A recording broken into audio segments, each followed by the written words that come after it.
Connectez-vous, s'il vous plaît. Oh là.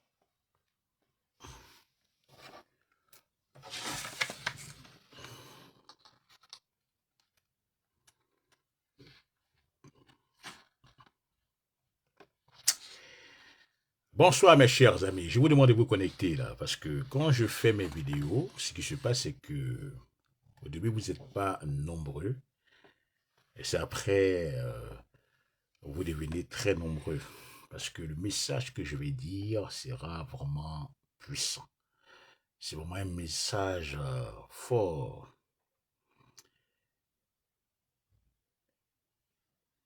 Ce sera tellement fort que je demande bien sûr à ceux qui me connaissent de se connecter. Ceux qui ne me connaissent pas, je vais me présenter bien sûr à vous.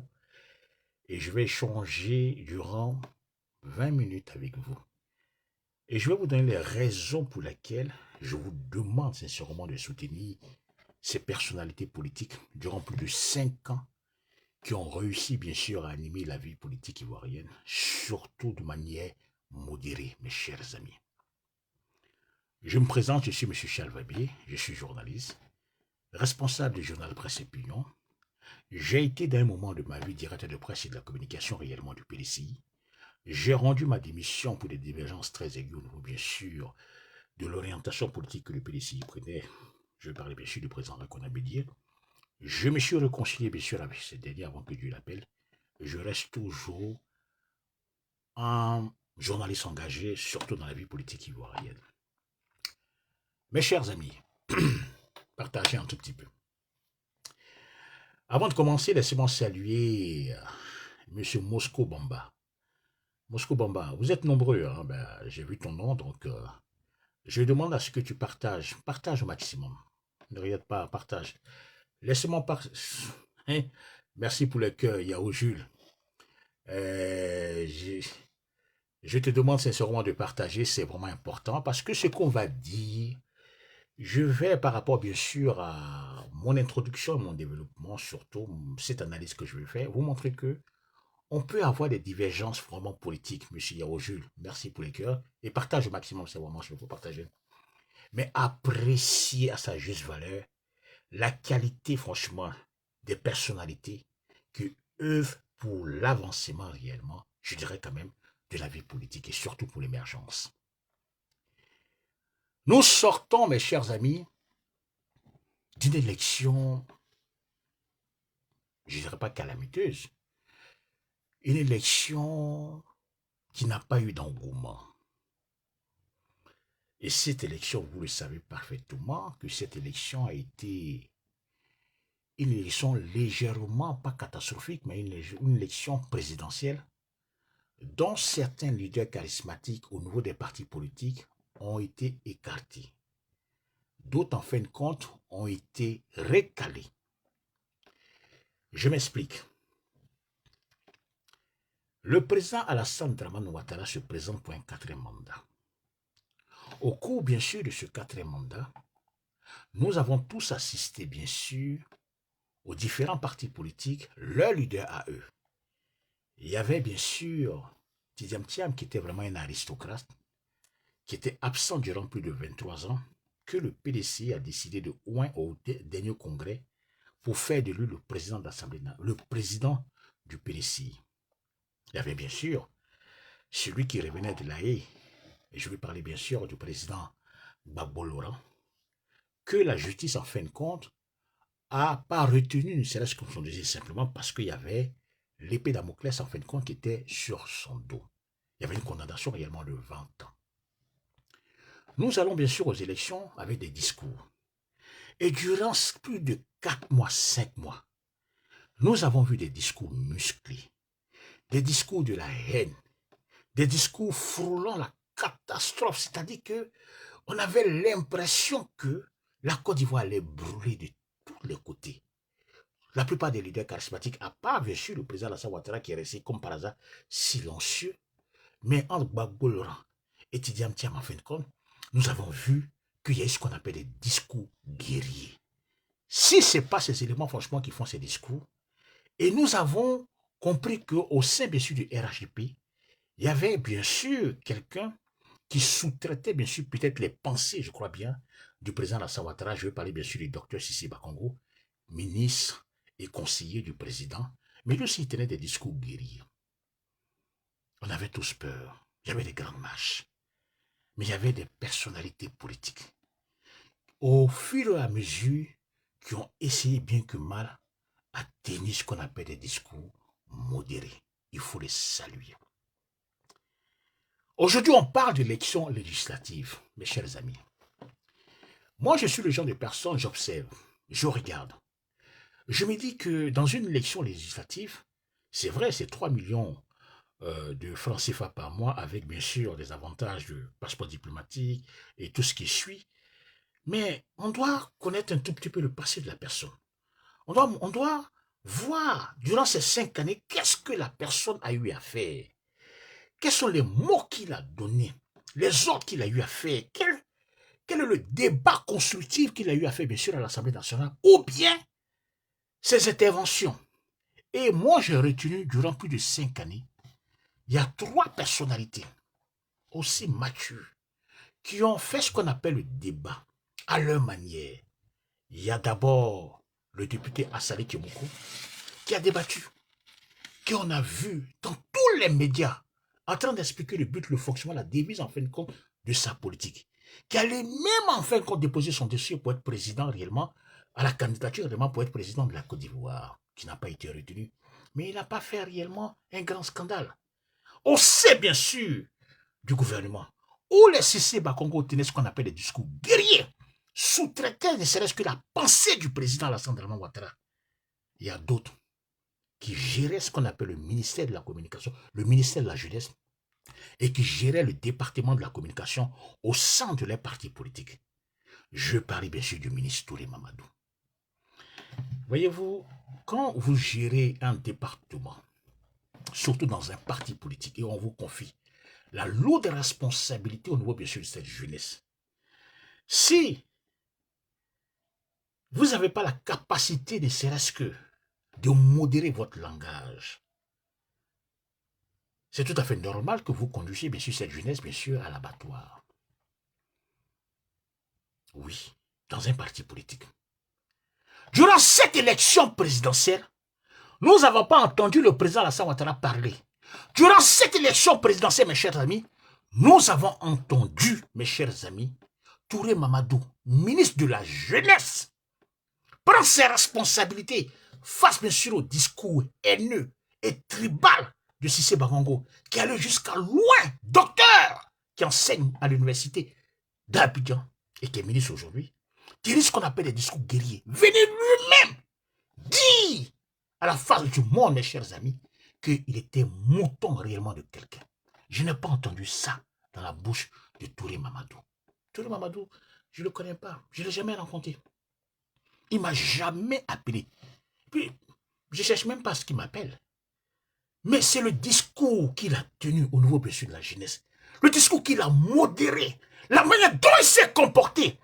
Qu'aujourd'hui, si je peux voter Touré Mamadou, je vais le faire. Simplement parce qu'il a évité ce qu'on appelle un désastre. Je vais prendre encore un autre exemple, vous allez bien comprendre. Je vais étape par étape d'abord avec Touré Mamadou. Après, je vais monter bien sûr les noms que je lui ai dit. Lorsque Gbagbo Lora était président de la République, il y avait quelqu'un du nom de Blé-Goudé qui s'était autoproclamé président de la jeunesse patriotique de Côte d'Ivoire. Et à chaque fois qu'il prenait la parole, il faisait comprendre bien sûr à tout un chacun qu'il était capable de libérer le pays les mains nues devant une rébellion fortement armée. Il tenait ce qu'on appelle des discours guerriers. Il avait ce qu'on appelle une sorte de Gestapo qui permettait bien sûr d'arrêter tout le monde si jamais vous n'étiez pas d'accord bien sûr avec cette pensée peut-être archaïque à l'époque. Au dernier moment, il savait parfaitement que le président Gbagbo Lora n'avait pas gagné les élections présidentielles parce que face aux deux forces politiques qui avaient créé ce qu'on appelle le RHDP, il a décidé franchement de faire ce qu'on appelle le suicide politique des autres. Il enflammait ce qu'on appelle les Sorbonnes.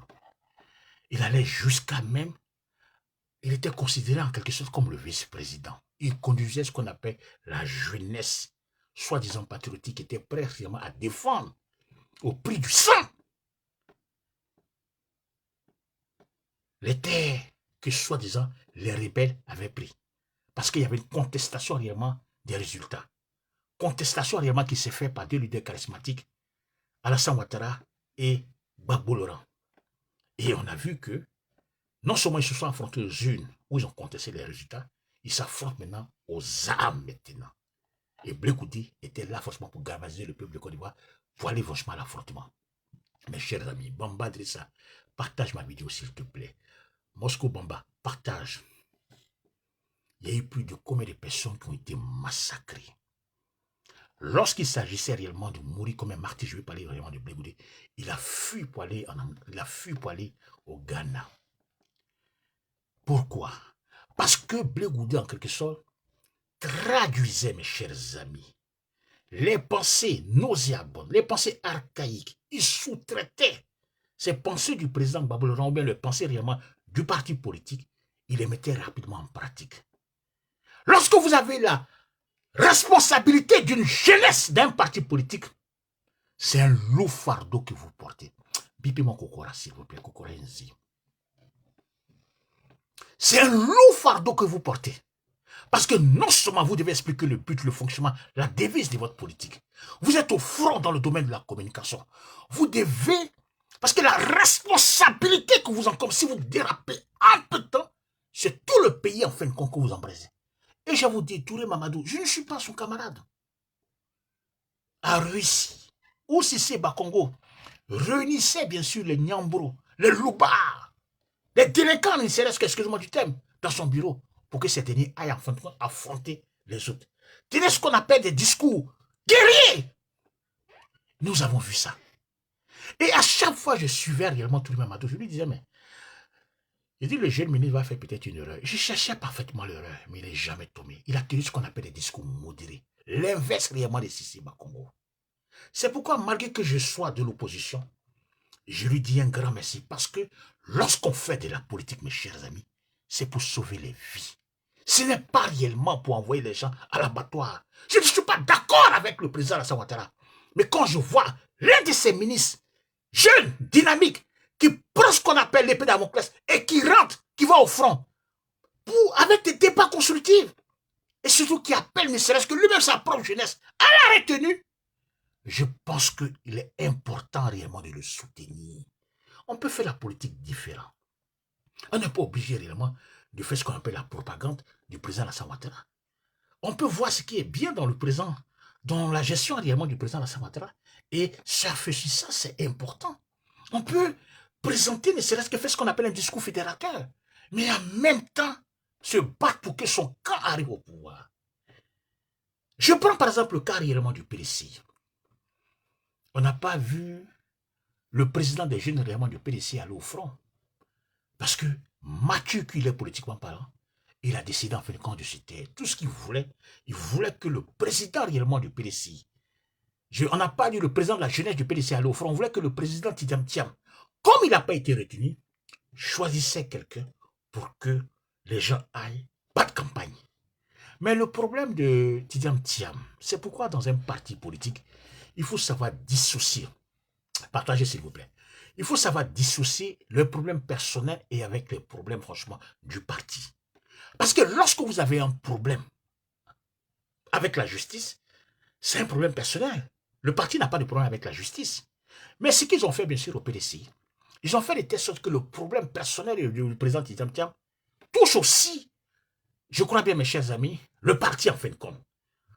Donc, en clair, à cause du problème réellement du Tidjam Thiam, face bien sûr à la justice, par rapport bien sûr à sa nationalité, qu'il a laissé bien sûr en retard, qui lui a permis franchement d'être fort clos, automatiquement, il a décidé, le PDC a décidé de ne pas aller en campagne. Mieux encore, ce même PDC, en fin de compte, ne voulait pas avoir ce qu'on appelle un plan B. Vous voyez un peu ce que je veux dire? Le même PDC de Tidjam Thiam, où on voit M. Billon franchir la barrière, refusant réellement d'être soumis, bien sûr, au diktat réellement du président Tidjam Thiam par rapport, bien sûr, à sa vision archaïque, décide de se présenter, c'est le même PDC, en fin de compte, qui le combat. Pourtant, dans le nord de la Côte d'Ivoire, il n'y a aucun représentant sérieux, en fin de compte, qui a ce qu'on appelle qui est député de l'autre côté. Voyez-vous. Mieux encore, on a vu ce qu'on appelle des discours dangereux au parti de la part réellement d'Akoussi Benjou.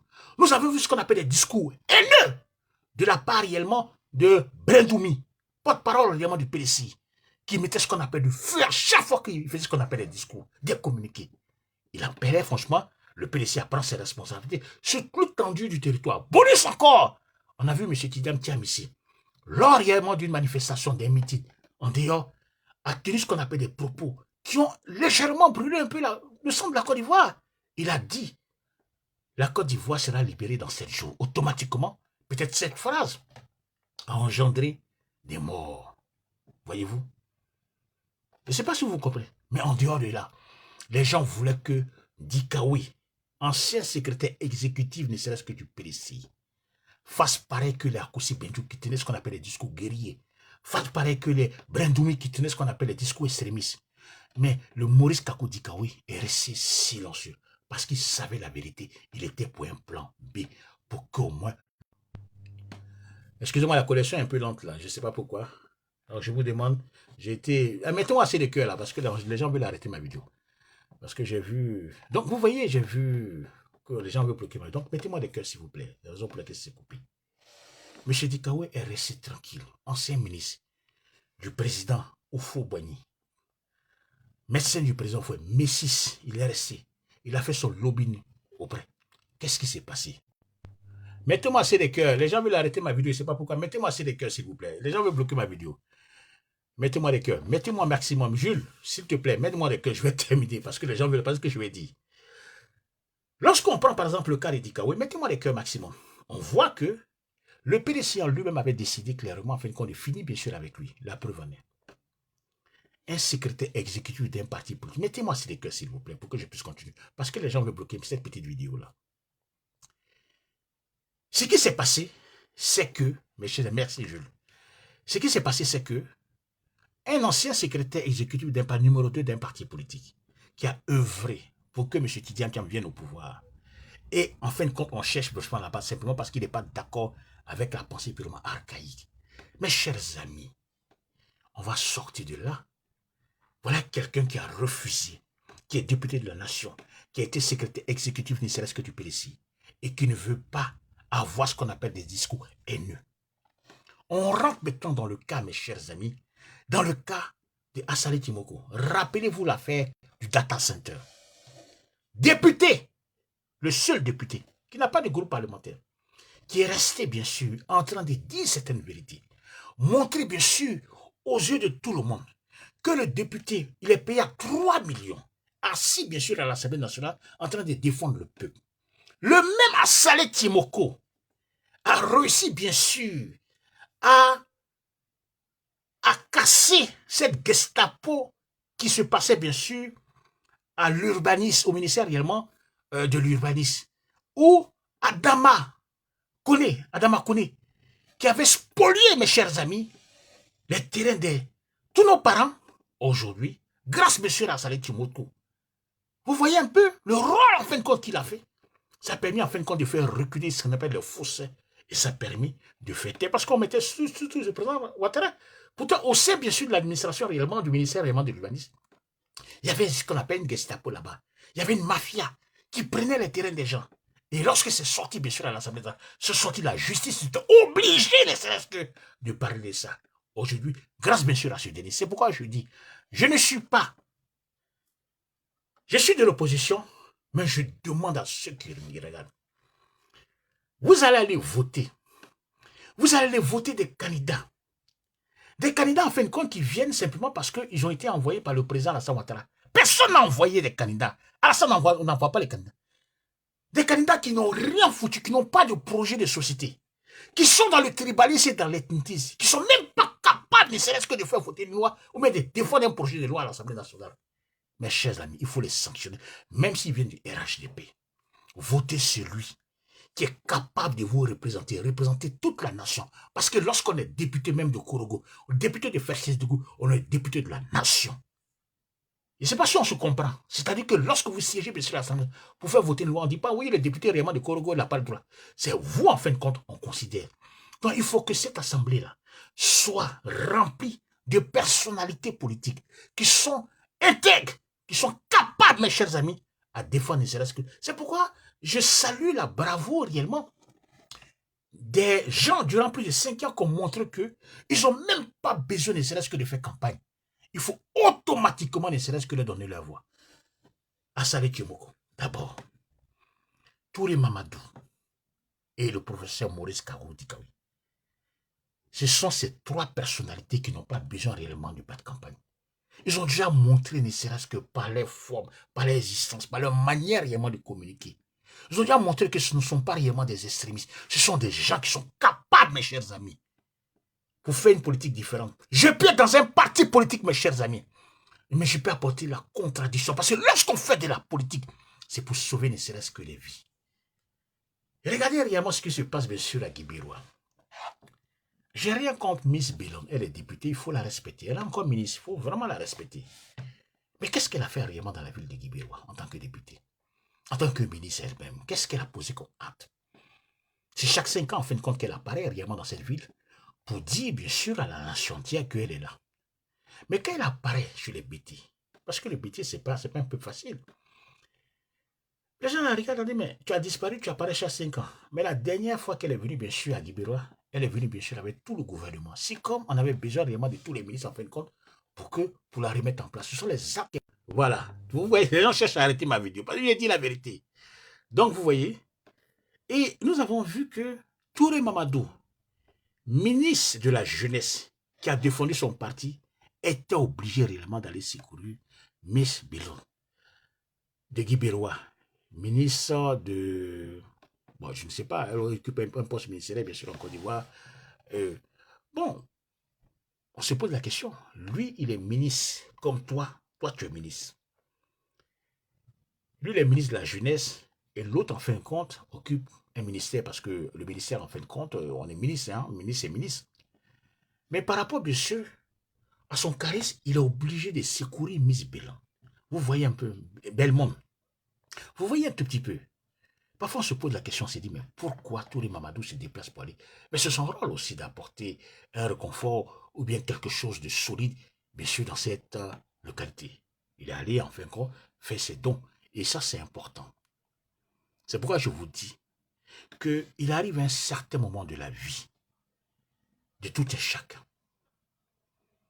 Les élections, en fin de compte, de la députation, on n'est pas forcément obligé, ne serait-ce que, d'être dans un parti politique pour suivre automatiquement le leader qu'on met devant vous.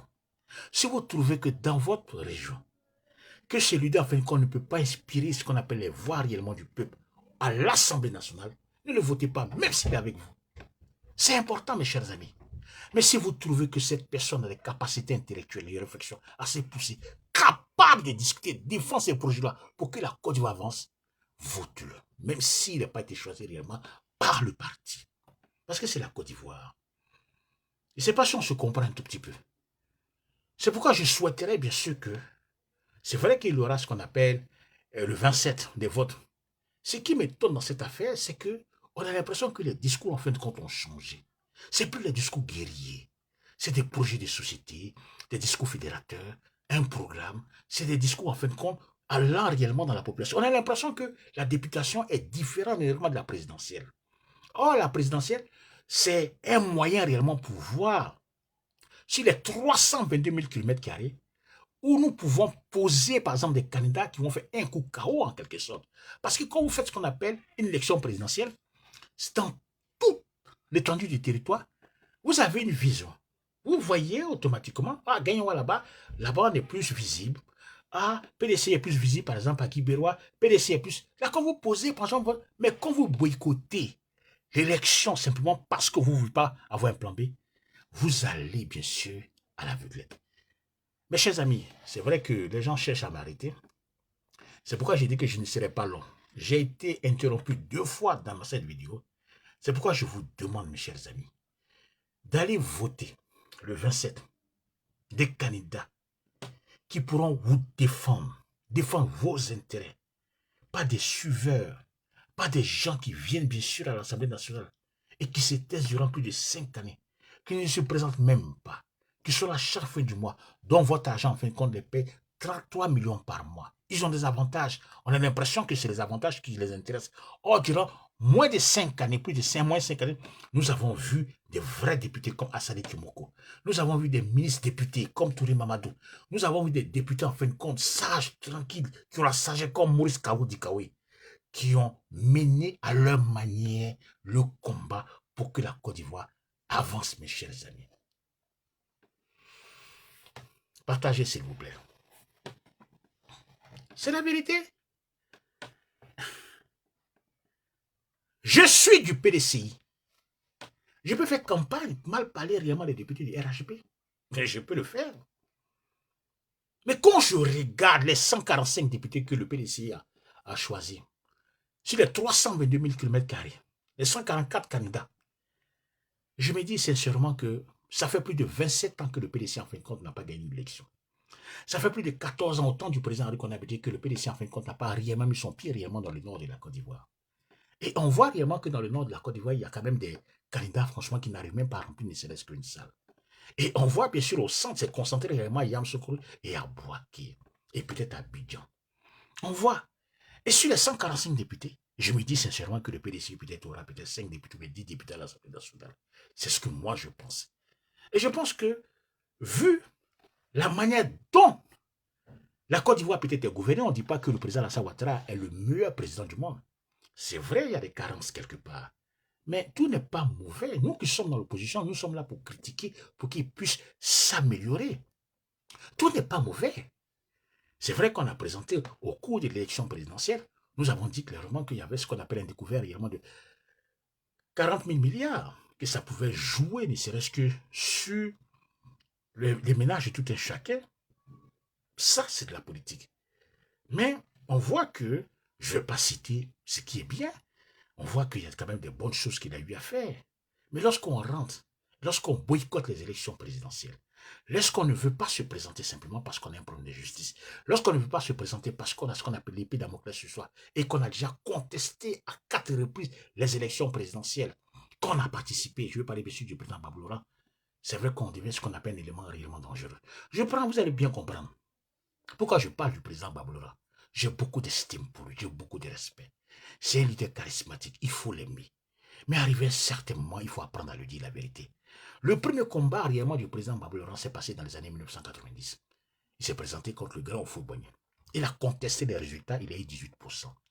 Après, dans les années 1995, l'alliance qu'il a fait, bien sûr, avec le, comment on appelle ça, avec le Fonds républicain, je crois bien, ils ont contesté face à Bédier, en quelque sorte. Bédier a gagné les élections. En 2002, il y a une élection qui s'est passée en Côte d'Ivoire. Le même Gbagbo Laurent a contesté les résultats face à Guy. Il y a eu quand même des morts. En 2011,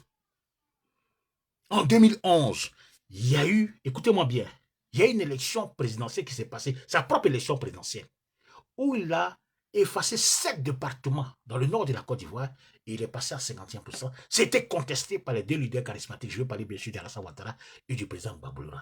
Il y a eu combien de personnes qui ont été massacrées. Donc quand le président Alassane Ouattara voit tout ça, c'est vrai, ça fait mal à tout le monde. Il s'est dit, bon, si on va aux élections, étant donné que le président Gbagbo Laurent a sa stratégie vraiment de contester ne serait-ce que les résultats, a lancé ce qu'on appelle les gemmes en fin de compte d'une sorte de déstabilisation, en appelant ne serait-ce que son peuple qu'il n'y aura pas d'élection, c'est une manière réellement de galvaniser ne serait-ce que son petit peuple sur au front. Or, lorsqu'on fait réellement de la politique, c'est pour sauver les vies. Donc, qu'est-ce qu'il a fait? Le président Ouattara a pris sur lui la lourde responsabilité. Si on veut, si on ne veut pas, lorsqu'on regarde, une fois que la CPI t'a dédouané des crimes contre l'humanité, ton propre État ne peut plus te juger, c'est-à-dire que ta propre justice ne peut plus dans ton propre pays. Mais il a décidé réellement de stopper le président Gbagbo Laurent pour ne pas que ce dernier, il est allé encore plus loin. Il a donné ce qu'on appelle des signes de deuxième main, c'est-à-dire en fin de compte, de plan B. Raison pour laquelle, à force d'appuyer ne serait-ce que sur le plan B, dont il est sorti. Ça aurait été moi qui étais le président Gbagbo Laurent. Je suis président du parti, je suis un leader charismatique. Je sais que ma présence, en fin de compte, draine du monde. Quand Don Melo se lève, en temps normal, je devais le le choisir pour le pousser devant. Non, si ce n'est pas Gbagbo Laurent, c'est personne. Voilà ce qui se passe. Instrumentaliser ne serait-ce que le petit peuple. Encore le même discours de contestation. on a vu. Lorsque un confrère qui s'appelle Foka lui tend le micro, partagez s'il vous plaît. Foka lui tend le micro. Ils disent non. La collection, partagez, mettez-moi des cœurs là, ça va se couper. Pardon, Il lui tend, mettez-moi des cœurs parce que là, je vois que ça va se couper. Il lui tend le micro, mes chers amis. Il dit non, je ne les appelle pas à sortir, mais je soutiens bien sûr ces personnalités, ces éléments qui vont sortir. Je ne les appelle pas à sortir. Hein. On lui demande. On dit, mais si tu ne les appelles pas à sortir, dis-leur de ne pas sortir, mais tu les soutiens. Ça veut dire en clair, en fait, quand sortez, je vous soutiens. Nous avons vu des éléments. Les Damana Picasso, lors de leur retour, avaient déjà lancé les gemmes, en fin de compte, d'une instabilité, d'un discours extrême. On a vu qu'il faisait honte, bien sûr, dans sa génération. Lui-même de chez lui a lancé ce qu'on appelle l'appel à la désobéissance et l'appel soi-disant au combat. Donc il y avait ce qu'on appelle un plan qui n'a jamais été condamné par son parti. On a vu la sœur Péchéry Balé maintenant, qui est devenue wanted. Une femme recherchée, qui a lancé l'appel et tous les jours qu'elle lance des appels. Au nom de quoi? Par rapport à quoi qu'elle lance là? Chacun libre de prendre ses responsabilités. Mais quand vous demandez bien sûr aux gens de sortir pour aller mourir pour la patrie et vous-même vous fuyez, mais il y a un problème, il faut que vous mettiez devant. Quand on fait de la politique, c'est pour sauver les vies. Simplement parce qu'il y avait une pensée nauséabonde derrière réellement le discours qu'il faisait. Et c'est ça là qu'on détecte aujourd'hui. Donc, je peux dire qu'en clair, le président Alassane Ouattara avait une raison de stopper le président Gbagbo Laurent et il ne souhaiterait pas que ce dernier, en fin de compte, conteste les résultats. Parce que si jamais ce dernier contestait les résultats, voilà. Il n'y a même pas eu de contestation des résultats. Il n'y a même pas eu d'engouement. Il y a eu quand même plus de 50 personnes qui ont été massacrées. Ils ont lancé une expédition punitive, monsieur, dans un village. On ne sait pas qui l'a fait, mais on soupçonne tout le monde. On soupçonne d'abord le Pro-Gbagbo, on soupçonne le PDCI, on soupçonne le RHP, on soupçonne tout le monde d'avoir lancé ce qu'on appelle l'expédition punitive, bien sûr, dans un village kenyan. On sort de là. Je vous jure et certain, j'attendais ce qu'on appelle des discours guerriers de la part du ministre de la Jeunesse. Mais le ministre de la Jeunesse, Touré Mamadou, est resté.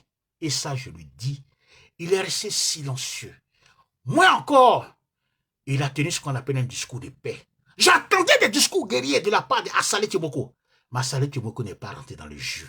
Au contraire, il est rentré ce qu'on appelle dans un discours de paix. Essayer en fait de fédérer toutes les forces vives qui vont vers la paix et éduquant nos populations à faire de la politique autrement. J'attendais aussi le discours guerrier de la part de Maurice Kakou-Dikaoui. Sagesse oblige. Il est rentré et il a parlé, mais sagement. Vous voyez un peu ce que je suis en train de dire? Est-ce que vous comprenez un tout petit peu?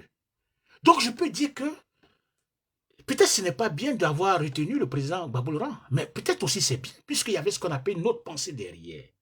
Lorsque le président Gbagbo Laurent sort de là, comme par hasard, il veut écrire bien sûr à la CPI. Peut-être il a omis que la CPI n'est pas une juridiction normale, c'est une juridiction internationale en fin de compte, qui a besoin réellement de la bénédiction d'un pays pour pouvoir juger quelqu'un. Un individu ne peut pas écrire comme ça pour demander réellement chose, c'est le pays qui a écrit. Il a envoyé son courrier là-bas, il a vu qu'il y avait un retour négatif, mes chers amis. Mais encore, au lieu d'encourager ces éléments à compétir aux élections législatives, non. Comme il n'a pas participé, bien sûr, à boycotter, il est dans cette continuité réellement de suicide politique, de bloquer toutes les personnalités qui veulent compétir aux élections législatives. Donc, ils sont dans un suicide politique. Mettez-moi des cœurs, s'il vous plaît. Ils sont vraiment dans un suicide politique qui ne dit pas son nom. Mettez-moi assez les cœurs. Mettez-moi, c'est parce que les gens veulent bloquer ma vidéo. Ça fait peur. Regardez vous-même. L'opposition caviar incarnée, bien sûr, par les Stéphane Kipré, l'opposition caviar, parce qu'ils ne sont pas venus, parce qu'ils aiment le président Gbagbo Laurent, ils sont venus, bien sûr, à la veille des élections présidentielles de 2011, se scotcher, bien sûr, au président Gbagbo Laurent pour avoir ce qu'on appelle l'engouement qui dégage ce président. Mais lorsqu'il s'agit, franchement, de mourir politiquement parlant, ces derniers-là fuient en fin de compte. Lorsque vous regardez tout ça, et que vous vous dites que quand on fait de la politique, c'est pour sauver la vie, vous voyez qu'au sein réellement du parti du président Gbagbo Laurent, il y a un problème. Il y a vraiment un problème. Quel combat qui mène pour la libération réellement de la Côte d'Ivoire? Donc s'il est au pouvoir, c'est là en fin de compte la Côte d'Ivoire doit être libérée. Quel est le message qu'il véhicule avant là, que Dieu le rappelle aussi? Quelle est la manière de penser de ce dernier? Parce que quand on fait de la politique parfois, excusez-moi, quand on fait de la politique parfois, on ne comprend pas les leaders politiques. Le président Alassane Ouattara là, il dit qu'il va faire un 4e mandat. Mais c'est à l'opposition ne serait-ce que de s'organiser de manière pacifique et de faire comprendre que le message fédérateur que nous devons véhiculer doit séduire même son propre camp. Mais non, cette opposition, gangrénée ne serait-ce que par des aristocrates, pas des gens en fin de compte qui ne connaissent même pas la politique, qui étaient absents durant plus de 23 ans, se mettent ensemble, créent ce qu'on appelle le cap, après des alliances machiavéliques, rien que pour chasser quelqu'un. Mais quand on vous dit que vous ne pouvez pas chasser Ouattara par les armes, c'est seul par les unes. Parce que nous aussi réfléchissons autrement. Si vous avez choisi ne serait-ce que le plan B, aujourd'hui, on n'en serait pas là. Mais lorsqu'on regarde, il y a quand même des personnalités qui ne sont pas tombées dans votre manière de penser. C'est pourquoi il faut les saluer. Il faut saluer M. Assalé Tchomoko. Son dossier n'a pas été retenu. On n'a pas vu Assalé Tchomoko parler. Il n'a pas dit, comme mon dossier n'est pas encore retenu, voilà ce que je vais faire. Non! À la présidentielle. Mais non, il dépose encore son dossier pour les législatives. Il bat campagne. Parce qu'il fait de la politique autrement. C'est comme ça qu'on fait de la politique. On n'est pas derrière un leader politique pour dire, comme le parti a parlé, je suis le parti, parce que comme le parti nous envoie bien sûr à l'abattoir, je vais réellement à l'abattoir. Non! Moi, je félicite ces leaders charismatiques, ces jeunes leaders charismatiques comme moi, qui font de la politique autrement. Ouattara un jour va partir. Ouattara partira un jour. Si le grand Houphouët-Boigny est parti, c'est que Ouattara va partir, le président Ouattara va partir. Si Bédi est parti, c'est que le président Ouattara, je ne le souhaite pas, hein, c'est qu'il va partir. Mais quand il va partir là, quel héritage qu'il laisse dans son propre temps? Parce que les gens ne jugent que par le président Ouattara, mais ils oublient que Ouattara, en fin de compte, un jour partira. Ils évitent franchement de jurer, en fin de compte, pour la Côte d'Ivoire. Parce que regardez un peu ce qui se passe. Je vois des représentants des ambassadeurs qui disent que je suis à la Salis. Moi, je les regarde, je dis, ah bon. Ils ne disent pas qu'ils sont ivoiriens, hein. Je suis à la Salis. Je vois des gens, des DG. Ah, je suis gorge, je suis Babouïs. Ton père et ta mie t'a mis au monde. Et toi, là, tu ne portes pas les fiertés. Tu te scotches bien sûr le nom de quelqu'un. Il y a la pensée tellement, tu es fanatique réellement de cette pensée. Tu deviens lui-même. Or, en termes, tu peux suivre le parti politique, la Côte d'Ivoire, et faire des actions qui marquent tes empreintes dans le parti politique pour que demain on puisse parler de toi. Tu peux faire voter des lois pour que ces lois, afin qu'on puisse avoir ton nom. Je prends le cas, par exemple, d'Adjoumani. Il est au ministère de l'Agriculture. Quelle est la loi qu'il a votée qui porte son nom? Ça n'existe même pas. Sincèrement. Le ministère de l'Agriculture qui est là, pilier de l'économie ivoirienne. C'est-à-dire qu'il est considéré comme le 3e vice-président de la Côte d'Ivoire, même si on ne dit pas son nom, parce que l'agriculture, franchement, c'est un ministère important. Mais la loi, quelle est la loi que le ministre Adjoumani a fait voter à l'Assemblée nationale, qui fait ce qu'on appelle la fierté, qui fait la fierté réellement de la Côte d'Ivoire, et qui porte son nom, la loi Adjoumani? Il n'y en a pas. Je prends le cas de Touré Mamadou. Touré Mamadou a créé ce qu'on appelle son pôle emploi. Excusez-moi, le pôle emploi, c'est lui qui finance les projets des gens. Ça marque les esprits. Il a toujours financé, il a toujours parlé à la montage. Ce n'est pas simplement les jeunes du RHDP, toute la jeunesse confondue. Demain là, on peut dire la loi Touré Mamadou par rapport bien sûr à son projet. Nous n'avons pas inventé cette loi. Je prends le cas de Alexis Tchomoko, Assalé Tchomoko. Mes chers amis, est-ce que ce n'est pas bien ce que Assalé Tchomoko a fait en Côte d'Ivoire? Est-ce qu'on n'est pas fier d'avoir un Assali Tchimoko à l'Assemblée nationale. Le combat qu'il a mené à lui seul, devant les partis politiques, ou à l'intérieur vraiment des partis politiques, il y a des avocats. Il y a des gens qui sont dotés d'une capacité intellectuelle, qui refusaient réellement de voir la vérité. Assali Tchimoko a mené réellement ce combat pour que nous qui sommes ivoiriens, même si nous avons la double nationalité, mais lorsqu'on le regarde, on est fier parce qu'il a marqué de son empreinte son passage à l'Assemblée nationale, comme Touré Mamadou, comme les autres aussi.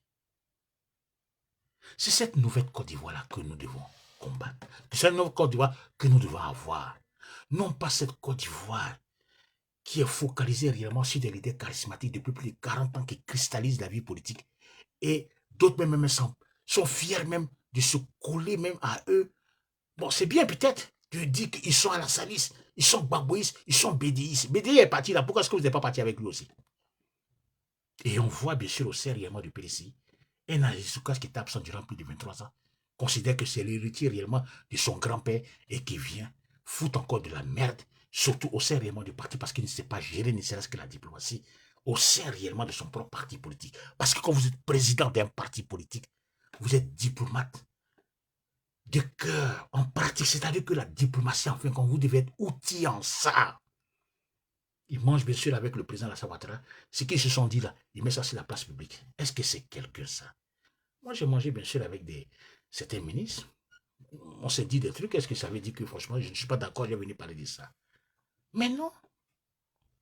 C'est pourquoi il faut que cette nouvelle génération revoie sa stratégie, sa manière de fonctionner. Il faut que cette génération, mes chers amis, il faut que cette génération revoie sa stratégie et sa manière de fonctionner. Si nous qui sommes encore jeunes, parce que la jeunesse, ce n'est pas la génération, hein, nous faisons ce qu'on appelle la politique, ne serait-ce que pour sauver les vies. Nous disons qu'au sein réellement de notre politique, quelles que soient nos divergences politiques, nous devons voir l'intérêt supérieur de la nation et ne pas aller loin dans des propos injurieux. Ne pas rentrer ne serait-ce que dans la bassesse. Voir ce qui est bien pour le peuple. Parce que quand vous faites de la politique, c'est voir ce qui est bien pour le peuple. Avoir ce qu'on appelle les discours fédérateurs. Je ne suis pas d'accord avec lui. Ce n'est pas parce que je ne suis pas d'accord avec vous que je cherche bien sûr à vous tuer. Se détacher progressivement réellement de l'emprise, réellement de ses mentors, qui sont capables de vous envoyer bien sûr au suicide politique. Et lorsque vous ne voulez pas mourir politiquement parlant, ils vous dégagent franchement de votre parti politique. Ouais, les Stéphane Kipper, ils ont fui. Que j'appelle ce qu'on appelle les opposants caviar. On leur dit, venez mourir politiquement parlant. Ils refusent. Mais c'est la vérité. Laissez-moi saluer des amis. Morifère Diaby, comment vas-tu? Ah, va bien. Lors de la prison, c'est pas ce que vous dites. Laissez-moi saluer Dango, le grand directeur de communication du RDR. Je le salue de passage, mon cher ami. Je te salue. Voici quelqu'un. Je salue Kassi Mathieu Tano. Beneto Tournette, je vous salue. Baba Drissata, tu es mon gars, toi. Yao, je te salue. C'est important, mes chers amis. On me dit, ouais, Charles Babé, tu es un journaliste. Oui, je suis un journaliste. Oui, j'ai été proche du président Henri Konaté, ça je lui dis. Mais lorsqu'il s'agissait de prendre mes responsabilités par rapport à la stratégie de communication que nous avons mis en marche, vous tapez sur Google. Moi, j'ai remis ma démission. Pourtant, j'étais pris en charge du début jusqu'à la fin. J'avais les zones, j'avais tout ce qu'il fallait. J'ai remis ma démission. Parce que je ne pouvais pas accepter la manière dont le père Bédier, avec qui je me suis réconcilié avant que Dieu l'appelle, la manière dont il voulait faire fonctionner le domaine de la communication. Je ne vais pas revenir sur ça. Mais ce qui ça m'a valu, c'est incroyable. J'étais l'homme à abattre, mais je suis resté digne. Je suis resté sur ma position jusqu'à ce que le secrétariat exécutif, jusqu'à ce que le PCI m'appelle. Me dit si je n'apportais pas, ne serait-ce que les preuves, vous allez porter plainte contre moi. J'attaque monsieur un président, hein, un ancien président qui a les ramifications bien sûr partout. Quand j'ai apporté ne serait-ce que toutes les preuves là, personne n'a parlé. Ils sont restés silencieux jusqu'à présent. Faisons de la politique autrement. Au lieu de nous détester, au lieu de faire comprendre bien sûr à la nouvelle génération pour dire que quand tu es nordiste, tu n'as pas le droit franchement de parler bien sûr. Au lieu de prendre le diagnostic réellement de nos parents. Ces leaders charismatiques se sont affrontés durant plus de 40 ans sur la bannière purement tribale et ethnique, qui ont battu campagne sur ça, qui ont bénéficié réellement de l'aide radicale qui incarnait réellement les Soroguium et consorts, qui ont montré bien sûr à nos parents du Nord que les sudistes, en fin de compte, s'ils arrivent au pouvoir, voilà ce qu'ils vont faire. Si on peut se détacher de cette mentalité nauséabonde, cette pensée, n'oubliez pas que nous sommes des Ivoiriens et que nous sommes frères et sœurs et nous devons vivre ensemble. Et j'entends encore ces discours dans les petits parlements. Le pouvoir doit rester chez les nordistes. Mais quiconque franchement qui tient ces gens de discours, vous-même, vous devez le bannir. Quel est le projet de société? Quel est le programme franchement de gouvernement? Quelle est la manière éloquente? Et c'est pourquoi je dis toujours, Bipi mon Kokora, c'est pourquoi je dis toujours Kokora Nzi, c'est pourquoi je dis que il arrive à un certain moment où le chef de l'État, le président Alassane Ouattara, doit prendre aussi ses responsabilités. Il doit prendre ses responsabilités parce que il arrive à un certain moment, ils doivent se focaliser ne serait-ce que sur la jeunesse. Il doit arriver ne serait-ce qu'à nommer à des postes importants de responsabilité des jeunes. Il leur donner leur chance, ne serait-ce que de faire ce qu'on appelle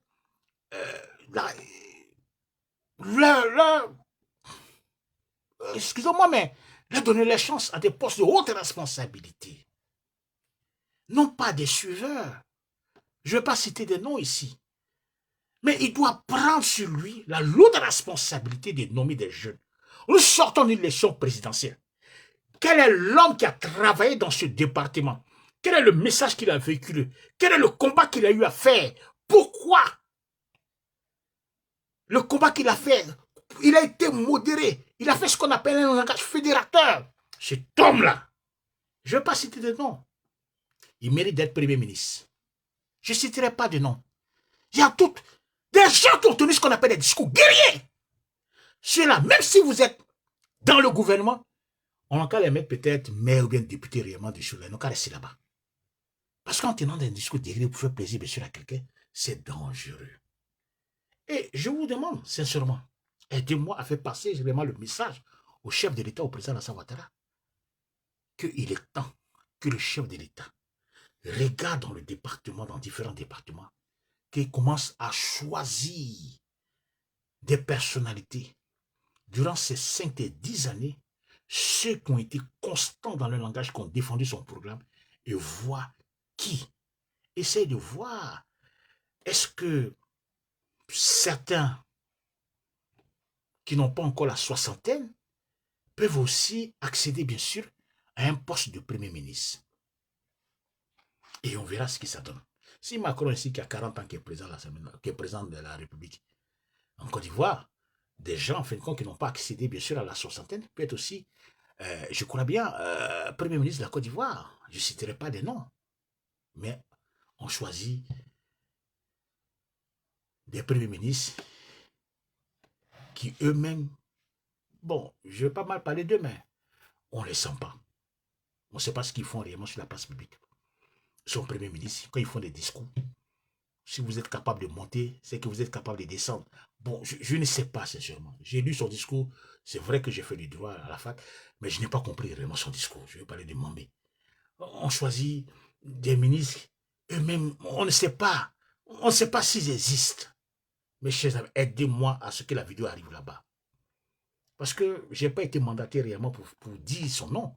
Je ne dirai pas réellement son nom, mais je constate que le travail qu'il a effectué, les travaux qu'ils ont faits, la plupart des leaders charismatiques, la plupart des gens que j'ai cités, cela mérite sincèrement une place quelque part dans le gouvernement, à des postes de responsabilité. C'est la vérité. Ils sont plus au stade, je crois bien, d'être députés maintenant. On peut leur confier la responsabilité des députations, mais on peut mieux leur confier des responsabilités aux plus hautes sphères de l'État. C'est la vérité. Nanogo, tu es d'accord avec moi, non? Oui, mets-moi des cœurs. Mais c'est la vérité. C'est la vérité. Pour finir, je viens pour plaider. Je demande bien sûr au chef de l'État, le président Alassane Ouattara. C'est vrai, les élections sont terminées. C'est vrai, il n'y a pas eu d'engouement, mais il y a eu ce qu'on appelle des discours guerriers. Si moi, de mon côté, j'ai dû offenser quelqu'un dans mes discours. Je ne pense pas que j'ai eu à faire ce qu'on appelle les discours guerriers. Je demande pardon à toute la nation, mais je ne pense pas, parce que j'ai regardé toutes mes vidéos, jamais j'ai insulté quelqu'un. Mais j'en profite en même temps, devant la caméra, pour demander pardon pour ceux qui sont en prison. Que le chef de l'État, le président Alassane Ouattara, pour son 4e mandat, doit mettre l'accent réellement sur la vraie réconciliation. Ceux qui sont en prison, c'est vrai qu'ils ont été embrigadés par une idéologie fasciste de leur mentor. Je parle bien sûr du président Gbagbo Laurent. Lui qui n'arrête pas réellement de tenir ses discours guerriers. Et comme ils sont fiers réellement de dire qu'ils sont gros, je veux rappeler bien sûr à tout un chacun que ces discours en fin de compte, mais ce sont des discours qui apportent la haine et la désolation. Je me mets à genoux et je demande bien sûr au chef de l'État, le président Alassane Ouattara, de faire parler son cœur. Ce sont des enfants. Nous sommes tous ces enfants. L'élection est terminée. Il est président de la République, président de la Côte d'Ivoire. Il n'est pas le président des Nordistes, il est le président de tous les Ivoiriens, y compris même c'est mon président aussi. Je lui dois du respect et de l'obéissance. Ce n'est pas mon ami. Donc quand je parle au chef de l'État, le président de la République, c'est d'une manière pour qu'au moins il ait un regard sur les prisonniers de la crise post-électorale, pour qu'au moins il prenne ce qu'on appelle une loi d'amnistie pour les faire sortir. Il peut le faire. Moi, c'est ma récate. Moi, je demande pardon. Et je demande pardon pour eux. Je sais qu'ils ont été embrigadés par des idiots fascistes. Je sais que ce sont des gens qui sont des fanatiques. Les mettre encore en prison n'est pas la meilleure solution. Il faut les libérer, puisque nous savons parfaitement que le président Gbagbo Laurent bientôt quittera la scène politique. Et ces personnalités politiques qui sont en prison, ces jeunes qui sont en prison, considérant que le fait de tenir ce qu'on appelle les discours guerriers, c'est fait plaisir bien sûr à l'écran. Mais je pense que c'est l'inverse. Parce que vous avez devant vous un État très sérieux, qui ne néglige pas réellement sur le moyen, parce que l'État vous avertit, le gouvernement vous avertit pour vous faire comprendre que tout dérapage, il sera sans état d'âme. Ils ont essayé, ils ont vu les conséquences. Ils ont des enfants à la maison. Ils ont les familles. Monsieur le Président, nous vous demandons pardon. Nous vous demandons pardon au moins que ils sont trop dans les prisons. C'est tout ce que je demande. Je ne suis pas leur avocat, mais je plaide pour eux pour qu'ils puissent sortir. Parce qu'il y a tout le monde là-bas. Il y a Pélissi, il y a les gars même, ils sont pleins là-bas. Il y a tout le monde là-bas. Donc, faites-les sortir. Ça fait combien de mois ils sont là-bas? Et vous êtes la seule personne à pouvoir prendre un décret d'amnistie pour les faire sortir. C'est tout ce que je voulais dire, Monsieur le Président. C'est la vérité. Je pense qu'ils comprendront le message lorsqu'ils sortiront réellement de la prison. Pour dire que aucun discours de haine peut faire avancer la Côte d'Ivoire. La Côte d'Ivoire est sortie d'un combat militaire parce que le président Gbagbo Laurent n'a pas respecté ne serait-ce que les urnes en 2011. Il y a eu des morts, des morts, des morts, des morts. Il reçoit encore, il a pu, ne serait-ce que sur la tragédie là, pour qu'il y ait ce qu'on appelle des morts. Je ne sais pas pourquoi. J'ai aucune idée. Pourquoi cette politique n'est pas comme le PDCI? Mais pourquoi cette politique, et sa politique est très dure, mais ce sont les enfants des gens qui sont en prison. C'est pourquoi je vous demande pardon. Monsieur le Président de la République, Alassane Ouattara, je me mets à genoux. C'est vrai, je n'ai jamais voté pour vous, mais vous êtes mon président parce que vous avez gagné les élections présidentielles. Mais je me mets à genoux. Regardez un tout petit peu. Les prisons sont bourrées des gens qui ont été endoctrinés par le président Gbagbo Laurent et aussi par l'aristocrate Idiam Thiam. D'autres ont payé. Donc pour votre 4e mandat, ceux-là doivent sortir d'abord et lancer ce qu'on appelle les gemmes réellement d'une grande construction de votre programme politique et vous verrez que tout rentrera dans l'ordre. Nous, on est capable réellement de vous suivre. Pourquoi pas? Pourquoi pas? Parce que même si on est opposant, mais on voit que le travail que vous êtes en train de faire, même si on voit que c'est réel et c'est propre. Voilà, c'est ce que je voulais dire. Idriss, Je vais répondre bien sûr à ta question. Je salue mon ami qui me critique tous les jours, Aboulaye Claude Bakayoko. Touré, Touré. Lui là, il m'allume sur les réseaux sociaux. Je l'aime bien quand même, ce petit Touré. Mon ami partage la vidéo. Idriss, Idriss Damogo, le directeur de choses. Il ne change pas malgré la grâce présidentielle. L'amnistie intérieure, l'impunité risque de faculter notre recherche à l'état de droit. Je comprends parfaitement, je suis tout à fait d'accord avec toi. Idriss Danogo, qui est le directeur de la communication du RHDP. Quand toi et moi on parle, tu sais qu'on parle un tout petit peu du même langage. Et j'aime tes écrits. Tes écrits sont tellement limpides parfois, je me dis, mais en fin de compte, tu es journaliste. Mais tu dois savoir que lorsqu'un leader charismatique comme le président Gbagbo Laurent lance ce qu'on appelle les jalons réellement de la déstabilisation, par obligation ou bien par, comment on appelle ça, par suivi, ils sont obligés réellement de faire comme lui. Quand Gbagbo Laurent dit qu'il n'aura pas de quatrième mandat, sans même le dire, il le dit, mais eux, ils interprètent ça autrement. Vous voyez un peu ce que je veux dire. Mais ce qu'ils oublient, ils n'ont pas ce qu'on appelle la carrure du président Gbagbo Laurent. Ils n'ont pas l'histoire du président Gbagbo Laurent. Ils suivent le président Gbagbo Laurent, non pas aveuglement, mais ils se disent que s'ils ne le suivent pas, ils n'auront pas ce qu'on appelle une cote, parce que le président Gbagbo Laurent radicalise sa pensée. Or, en radicalisant sa pensée, automatiquement, sans même le dire, il donne l'ordre, bien sûr, à ses militants, ses partisans et ses suiveurs, franchement, de radicaliser les leurs. Mon cher ami Idriss Danogo, le président Alassane Ouattara fait son quatrième mandat. Les gens ont discuté durant longtemps, excuse-moi, mais lorsque j'ai entendu les propos du professeur titulaire de chaire des universités, Ouaga Obu, qui a soutenu le président Alassane Ouattara par rapport à son dernier mandat et qui lui dit qu'il a le droit de faire son quatrième mandat, moi-même je me suis tué. Parce que c'est lui qui a écrit la Constitution. Et au niveau de la Constitution, il est mieux placé que quiconque. Lorsqu'on sort de là, vous n'aimez pas qu'on parle des prisonniers politiques. Vous n'aimez plus qu'on parle de ça parce que je sais que c'est son dernier mandat. Même si ça se sentait un tout petit peu fragile, mais il a la tête sur les épaules et puis sur terre pour que nous-mêmes, on chante encore ses louanges, qu'il fasse ce qu'on appelle ce geste. Ce geste d'amnistie là, ce n'est pas mauvais. Ça le fait encore plus grand, très grand. Ça le fait que Ouattara, en fin de compte, le président Ouattara n'est pas dans du détail. Ils ont commis quelque chose qui entraîne les mots. Mais comment est-ce qu'on va les juger? Comment est-ce qu'on va les prendre? On ne peut pas dire qu'ils étaient en euphorie parce qu'on n'a pas dit qu'ils ont fait exprès. Mais ils ont tenu ce qu'on appelle, croyant que le peuple, en fin de compte, allait changer de comportement. Oh, ils oublient quelque chose. Ils disent, c'est à toi je parle, mon cher ami. Le peuple n'est plus ce qu'on appelle un peuple en guerre.